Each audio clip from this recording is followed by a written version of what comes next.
So this video is gonna piss a lot of people off. And by the title, you may already be thinking, oh no, here comes another straight white male talking shit about things that he doesn't understand. And to all those people screaming toxic masculinity, blah, blah, blah, straight white male privilege, whinge, whinge, whinge, / all men are pigs. This is a conversation between me and logical human beings. So, you not welcome here, motherfucker. Or stick around, maybe buy some of my merch and stick it up your ass. Here's a little disclaimer for you. I think that feminism was extremely important, particularly through the 20th century. It led women to the exact place where they are today. Through the women's suffrage movement to bra burning, it all led them to where they are now. In a place where they have the exact rights, as they should, as men. Now, a lot of people will suggest and argue that that is not true at all. In fact, a lot of people, particularly in the media, will say that women are second-class citizens and don't have the same rights as men. And to that, I call bullshit. Once again, I've said this before, the CEO of YouTube is a woman.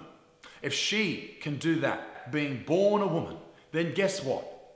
So can you. Perhaps if you spent less time whinging and bitching and moaning, and more time, I don't know, working on your CV, you could do it as well. Don't get me wrong for even a second. Real sexism still exists. There are men out there that are pieces of shit, but feminists particularly think that it's fucking everywhere. So yesterday was the end of the first leg of my Australian tour, and I was flying home.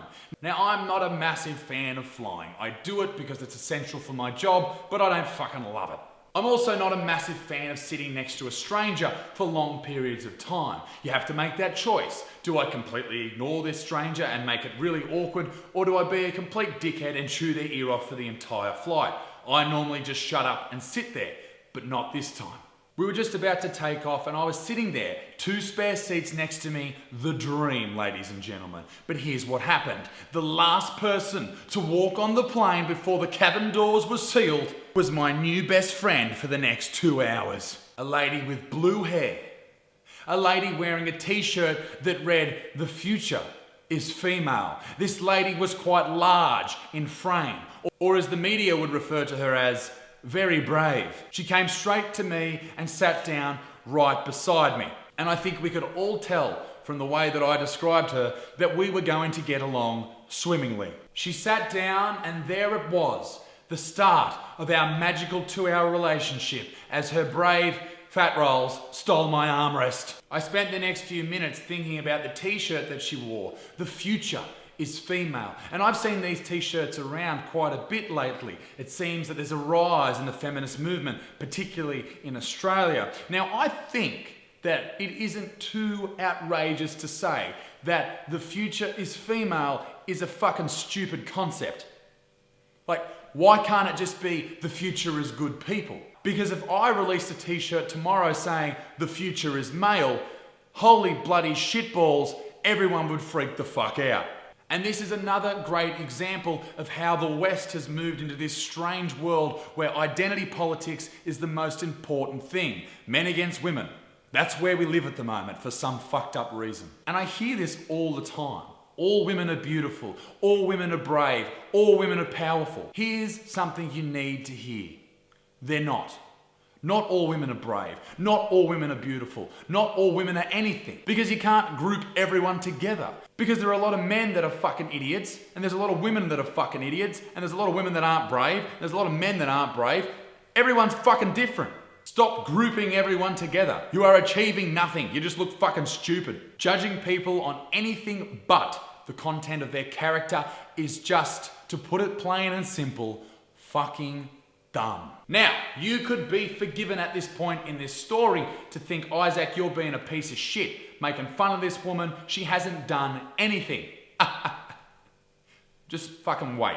About an hour into the flight, after dealing with the theft of my armrest and some screaming baby down the back, why can't they just put babies underneath the plane?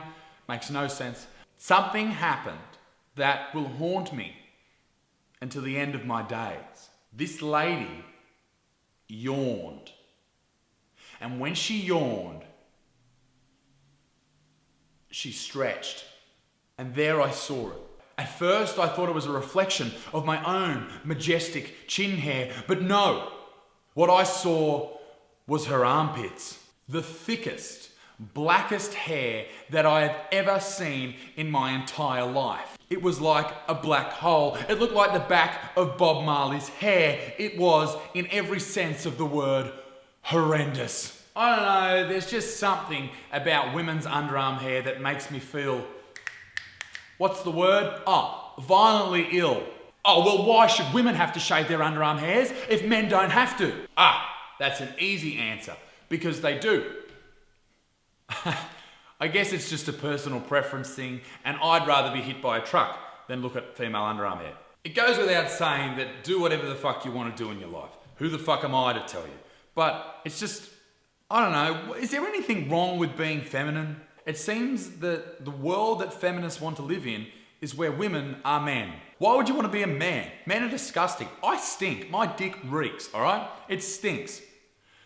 Hashtag me dick stinks. And then there's other feminists that say if you treat a woman, like, I don't know, opening a door for them, then you are a misogynist. Because you are treating women like they're weak because they can't open a door on their own. And to that, I say fuck off. If a man treats you with respect, kindness, and as a human, and just so happens to open a door for you, why is that a problem? I get you creating problems so you have a purpose in life, but I will never stop doing that. Chivalry may be dead in many examples, but if you're a dude and you see a lady behind you, open the fucking door. Long story short, underarm hair, ew.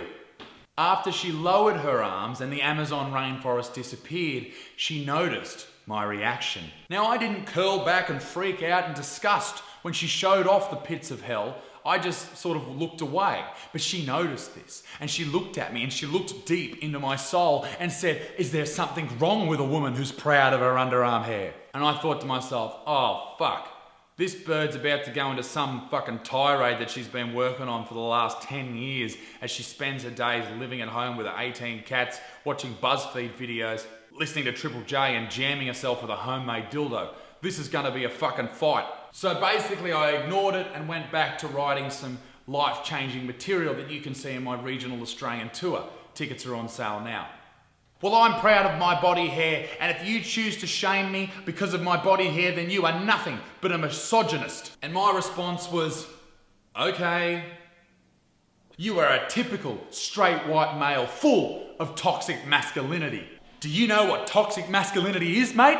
I don't know, a piece of propaganda put forward by the left that they continue to harp on about on telly and radio and all these newspapers.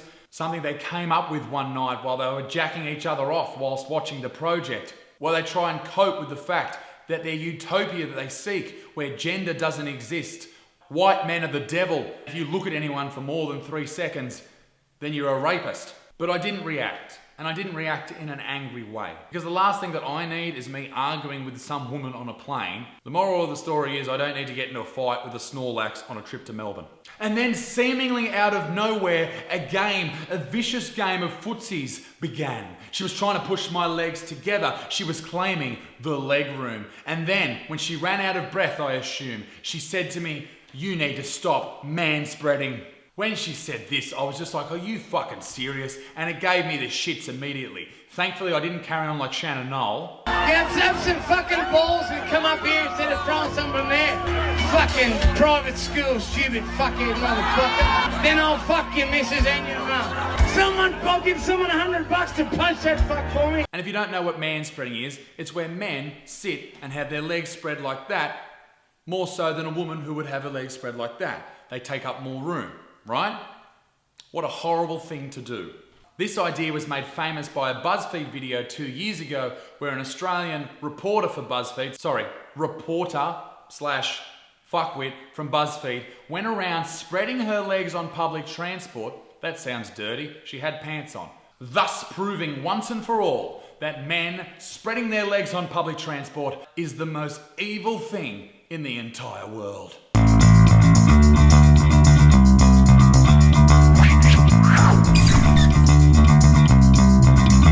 Manspreading is when a man spreads his physical body to take up as much space as humanly possible. She then told me that opening my legs at such an angle was exactly what the patriarchy has done for hundreds of years to women.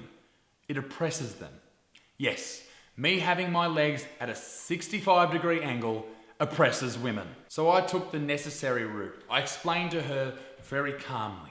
Listen here, you dumb fuck. Why am I sitting on this? I don't know, because I've got a dick and balls that I'd prefer not to have in a fucking vice grip.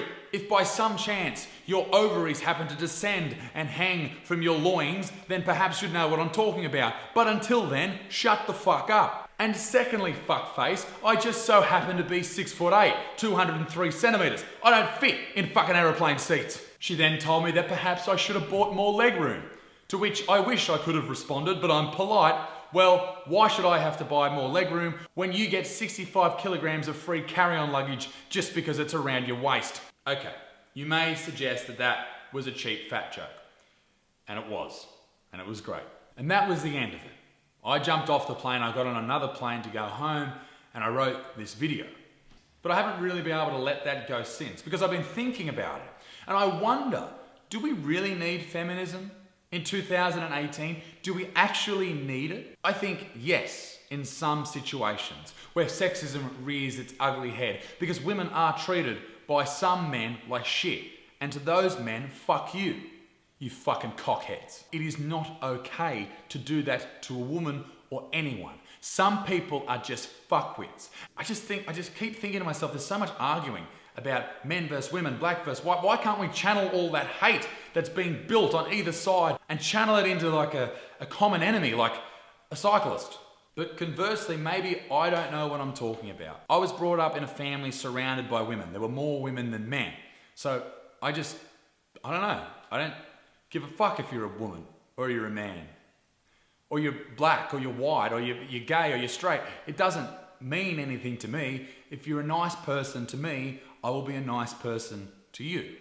That's just how it works. And I think if we just rely more on that and worry less about what we look like, then perhaps we'll have that utopia that everyone wants. Making men the enemy will never get anyone anywhere.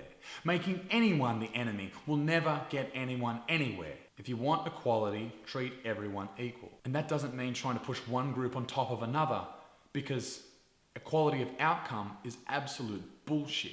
And it has never worked in any society ever. And if you disagree with that, go and do your research, you uneducated cocksucker. Oh, before I go, peace in the Middle East, be a good motherfucker. I hope you enjoyed the video. If you did, see that red button down there? I want you to go and press it because it subscribes, and I've got new videos every single Monday. Holy bloody shitballs, not to mention a live stream once a week on YouTube. And if you haven't followed me on Instagram, what are you doing? Ladies and gentlemen, thanks for watching the video. Thanks for giving me your time. I appreciate the shit out of you guys. And I'll see you soon. #me dick stinks. Au revoir.